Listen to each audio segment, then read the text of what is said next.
It is Wednesday, July 22nd, and I am on vacation, baby. On vacation. Just for a few days before I do my Madison show this Friday. JennyYang.tv for the Good Egg Immigrant Grocery Store stand-up comedy tour. And now, part 2 of, I think, Minneapolis. Yeah. Thanks for subscribing. JennyYang.substack.com. I'm in Wisconsin, in the North Woods. Welcome, Thank Carolina. you. Can you introduce yourself? Yes, This is your camera. We have, by the way, we have multiple cameras. This is my podcast, but we also have from COPAL themselves a professional nice camera right in front of us. So if we're referring to these two, these are our two main cameras. Yep. But yeah, can you tell my camera who you are? Yes, I'm Carolina. I'm the Associate Executive Director at COPAL. We're a member multi-issue organization here in Minnesota. And yeah, I'm excited to be here and I'm excited to see all this delicious food. I know. Tell us about where we are and why you chose for us to be here. Yes, so we are at El Taco Real and it's located here in Richfield, Minnesota. Yeah. A lot of our Latino community is this is home for them. So we thought it would be a good opportunity to have a good meal here. Okay, so Richfield, that's still a neighborhood within Minneapolis? It's right on, so it's Minneapolis and it's a boarding city of Minneapolis. Oh, so this is its own city? Uh-huh. Okay, Yep. Good to know. Yeah. All right, okay. And so El Taco Real, what's special about the food here? You know, it's actually my first time here. What? I'm excited to be here, but Wendy, who is our comms director, has Yay. been here multiple times. Yeah. And she got in contact with the owners and she has tried the food. Yeah. So we can't go wrong. Okay, I think before we talk, we should try the food. I think so. Because we're also hungry. So I got the carne asada. Here we go. They're known for their Tortillas. tortillas that are, of course, made by hand, which honestly, at this point, especially if I live in California, if you're here in Richfield, right? It's a little different. I feel like the standard should be, let's eat tacos with tortillas made by hand. Yeah. Is all I'm That saying. should be the standard. That I should be agree. the standard, I feel like. Y'all are about to see my ugly eating faces. So, and then you got the al pastor. I got the al pastor that has a little bit of pineapple, which I like. I do like the sweet and salty. Yeah. How do you feel about sweet and salty? You I like love it? sweet and You like- salty. yeah. We're gonna have Corey come into frame because Corey's gonna get some beauty shots for the social media verticals. Come on, Corey. Come on into frame. Don't worry. Ooh. The podcast audience doesn't care to see your pale Wisconsin skin. Here we go. Look at this. Look at the salsa right here. You see that? Okay. I'm ready for a bite. Oh, that's good. Good.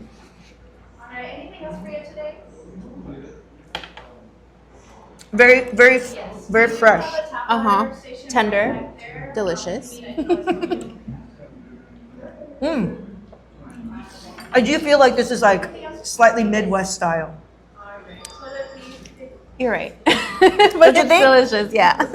I've never had carne asada tacos with like the queso fresco or cotija. The garnish. The garnish is like it's like fancy. We're fancy today. We did our show, Full house, packed house. packed house at Sold Schwarzkopf out. Supermarket. Thank you for believing in this idea. No, thank you. It's talking with the team, I think we all needed a little moment to just disconnect. Yeah. And I think one thing that is we have in common is that through the hard times, difficult Yeah. times, comedy is what keeps us going, right? Well, I'm glad that you think that. I feel like you'd be surprised how many nonprofit folks or movement folks don't think about that. You know what I'm saying? Like, I don't know, as someone who used to work in nonprofits and politics, there's some extra serious work that we're doing, but they sometimes people think that engaging in joy and comedy takes away from the seriousness of what you do, you know? Do you understand? It's all so serious, but that's the reason why we have to make time for joy. Yeah. Laughing, music, Yeah. art, like it has to be a part of the fight. It has to be a part of who we are. So just describe some of the work in concrete terms of what COPAL does with immigrant groups or immigrant communities here. Yeah, so COPAL started in 2018, so we've Yeah. been around for a few years. And because we have multiple focus areas like immigration, Yeah. workers' rights, health and wellness, environment, during COVID, a big part of the work was really uplifting our health and wellness work. Then Operation Metro Surge, a lot of our immigration efforts. Right after we learned about Project 2025, Oh, yeah. that's when we said, okay, it's going to get, we knew it was going to be bad, but we figured out how bad, right? Yeah. And that is what led us to really put together the Immigrant Defense Network, Right. to really prepare for what we were going to be seeing. And I'm glad we did, because it's right now a coalition of over 110 different groups and organizations Yeah. that were able to respond. So when ICE was here in Minneapolis and Minnesota, we were able to get the helpline where people could call and make reports and ask for support. We were able to do rent support. We were able to do deliveries. So, it's not like I think no one organization could have done that alone, Yeah. right? Like it would have been impossible. Right. So the Immigrant Defense Network was really a core project of COPAL that Yeah. really supported those efforts. And I mean, you saw, right? You heard from family and friends from Minnesota, and it was hard. It was really Yeah. hard. But we're here. We're continuing to do the work, and I think that's what makes us strong. Yeah. Really building community and finding joy and bringing food to the table, and really finding those relationships that give us that energy to continue. Yeah. I feel like some people who don't understand how community organizations work or community organizing works is, I feel like people fail to realize that work needs to be done at multiple levels. Yeah. Right, so I think a lot of people understand mutual aid because it's so direct. It's Yeah. like, It's okay, easy, like we you got, get it. Yeah, you see people are packaging groceries, Yeah. people are delivering groceries, people are Venmoing people, Yeah. like there's GoFundMe. So for say deportation defense with lawyers and legal fees, I feel like that's like the underground level. There's people with whistles, there's people patrolling to help, pay attention to where ICE is. There's signal chats. So that is like the lower kind of on the ground grassroots level, right? And then the next level for organizing that, people might not see that there's funds. Yeah. There's organizations like COPAL who've been doing work in general, who have infrastructure, which to me, it doesn't surprise me that the result of some of the good work that was able to happen in Minnesota was because organizations like COPAL was already thinking about preparing Yeah. the communities and the organizations that already exist to be ready for something. Yes. And so I just hats off to you and to everyone involved in the Immigrant Defense Network for having the foresight, who saw the Project 2025 bullshit and said, oh my God, like they're serious. And you prepared yourselves, at least with building trust and knowledge of each other, right? Of what you're capable of in your network before shit hit the fan. And you Because meetings are boring. This is the thing. Oh, God. Meetings are boring. This is what annoys people. It's like, I'm a former student body president person. You know how it is. I used to work in politics. It's all meetings, and meetings are so boring. People hate meetings. People want to feel action. But I think what people fail to understand is that meetings is also, maybe not always in a boardroom. Yeah. Meetings could be at a restaurant. It could be out somewhere fun. But like meetings is where you build relationships, and those relationships is what allows you to actually get stuff done when shit hits the fan. Yeah. And you said something that prepared. I think I was up here like, yeah, we're prepared. We're as prepared as we can be. Yeah. Nothing prepares you. No, obviously. Nothing prepares you. And now thinking back, there's so many other things we could have done, but I'm thankful for what we did do and the partners that said, yep, how do we do this? What do we do? But it's mentally, it messes you up. Yeah, how so? I think the violence, the trauma, not just, for example, I grew up undocumented, so I've always felt this fear in one way or another, right? But seeing the level of violence and the level of comfort that I saw, that they were almost treating it as a game or as something for pleasure and enjoyment, Yeah. that messes you up. Like Yeah. that really does something to you. And when they're doing those things to your community members, when you're trying to figure out how do we protect the organization, how do we protect staff, while also trying to figure out my family's safety, right? And there was multiple times when we were out really with community and seeing again just a level of inhumane actions. Yeah. It really shifts your perspective in many ways. And I was really angry for a long time because I felt like people outside of Minnesota were not angry enough. I was like, why are people not making this a bigger deal? Yeah. And it's terrifying. I had ICE agents show up at my house, 6 different vehicles, armed men, not even identified. Like going through all of that is terrifying. Yeah. So what happened? So really they were trying, what I believe happened was that they were trying to intimidate, some of the folks that are doing the work that were out on the ground. And you try your best to make sure that doesn't get to you. But again, really balancing the day-to-day work, the coalition building, all of those, it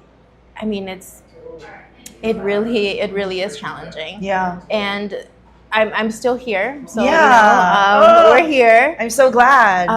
But many of our family members, many of our community members are not. Yeah. And we continue to see what happened with Renee and Alex Preddy here continuing to happen. I mean, how many times have you heard this week that they killed somebody else in another state? Yeah. And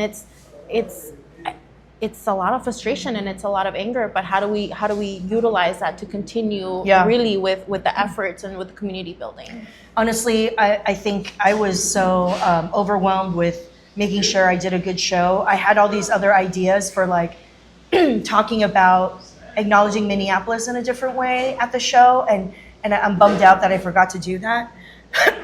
Excuse me. Because Stronghurst Supermarket was just a block away from the Alex Preddy Memorial.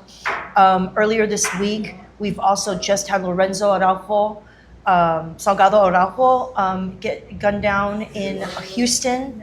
Just this morning, we heard about someone who just got shot and killed by ICE in Maine. And there was a moment at the show where I was like, man, we should do a primal scream. I wish I would have done that. Because I do feel that I wasn't at all on the ground here in Minneapolis, but I was crying every day watching what was happening, and just feeling the frustration. I know how I felt, but like, can you go into like more detail? Like when you say you saw the way ICE was treating, folks so inhumanely and so cruelly, with such cruelty. That it does something to you. Describe to me what it does to you. One example, I have many, was somebody that was detained and they were diabetic, had several health issues, and the family went to go give the medication to the center where he was being detained. Keep in mind, there was no reason for the detention. Yeah. And no criminal background, nothing. And the son went with the medication. They never gave them the medication. He went 2 weeks without proper medical care, without his medication, without the things that he needed that put him in really critical condition after. And we talked with lawyers, we talked to doctors, we talked to the groups that we were working with. And keep in mind, I mean, we have a whole network. We're working with so many lawyers. Yeah. And for you to be unable to help a family get their dad their medication, like what else do you need? And the only response that we got from them is that they didn't know what happened with the medication. They took it, they lost it. How does that happen, right? And what type of person do you have to be to get to that point? Right. And we've talked with several community members that were detained. One of them saw people in pain with ripped bones, broken bones, not getting medical care. Like women that were on their periods that had to wait hours to get to be able to go to the bathroom, not having what they needed, like Right. all those things, and hearing it daily. Yeah. You know, one of the things that was really hard for me is that there was days where we had 400, 500 calls through our helpline, and talking with the team of how do we make sure that we're taking care of their mental health, because it's call after call after call. You're hearing reports, you're hearing broken mothers that don't know where their children are. It is really hard, and it's hard to keep hope when it's, again, call after call, report after report, and you still have to keep everything else going. Yeah. How did you take care of yourself? You know, what helped me the most was definitely the team. Yeah. Because I don't know if I would have been in a different type of work, or, you know, outside of what I'm doing, I don't know how I would have kept myself sane, not knowing what to do. Yeah. With this work, we all were doing something, right? We all were coming in, we were all trying to figure out, okay, what are the next steps? How do we support our community? So I think really knowing that we had a full team that was there, and it wasn't just me. It was a full team. It was, you know, different groups, organizations coming together. But I think also at a deeper personal level, my family, many times my parents were like, don't worry about us. You know, we know you're doing this because you have to, because it's your calling. And just having that support was really meaningful. Yeah. And also my dog, he at the end of the day, the most consistent and the most loving companion that I had. Yeah. So I think we all were trying to really find ways of how do we keep up? How do we continue this fight? And I'm glad that I had the right people and the right ways to get that, but many people didn't. And I think that's one of the things that we're struggling right now. How do we continue to support community members with mental health? Yeah. Especially the youth. Like how do we support that? And that has been challenging. Yeah. One thing that you mentioned though is that excuse me, let me take a quick break.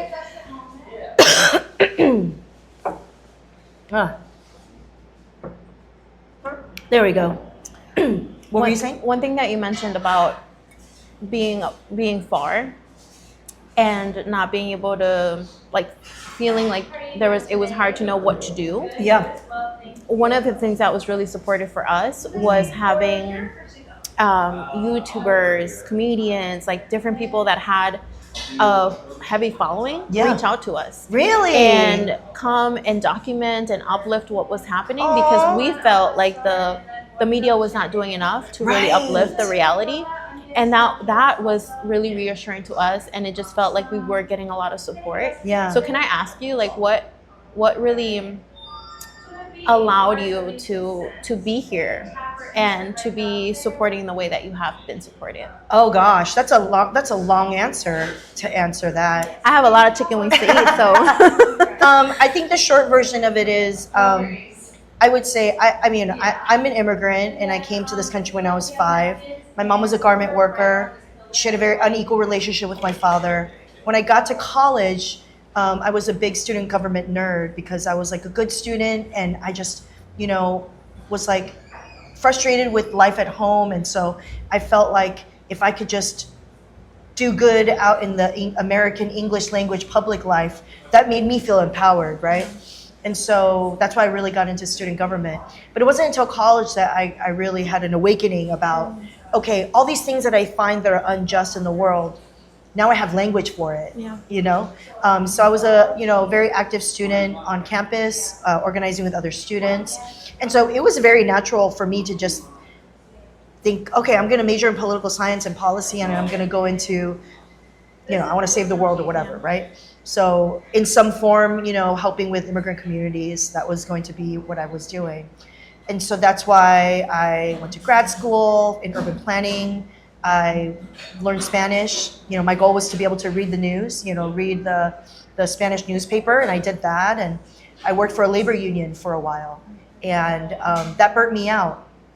And so, the whole time, I always had writing and performing poetry as something that I relied on. And so to express myself, and I wouldn't take it seriously though, right? It was just more for my mental health. And then I realized, I'm a creative person. I actually need to pursue this. And oh, I need to do something as a creative outlet, or I will punch my coworkers in the face. Like, I don't need that. Because I didn't respect I became a director level person, Yeah. and I didn't respect the people that I was working for anymore, and so yeah, I went into comedy, but I knew in my heart, you know, that my values weren't going to change once I went into comedy. And actually, it was when George Floyd was no, that's here. When Mike Brown Jr. was shot in 2014 and murdered, that was when I realized I needed to talk more about my politics in my new life as a comedian. Because I kind of tamped it down, because I was like, oh, maybe I need to be a little more quiet because I'm still learning and I'm still like, you know, figuring it out. But after Mike Brown Jr. was murdered, I spoke up a lot back in the day on Facebook, you know, and then yeah, I don't know. I worked in a lot of Hollywood jobs, but I did my best to kind of stay connected with movement politics and see what was going on and help.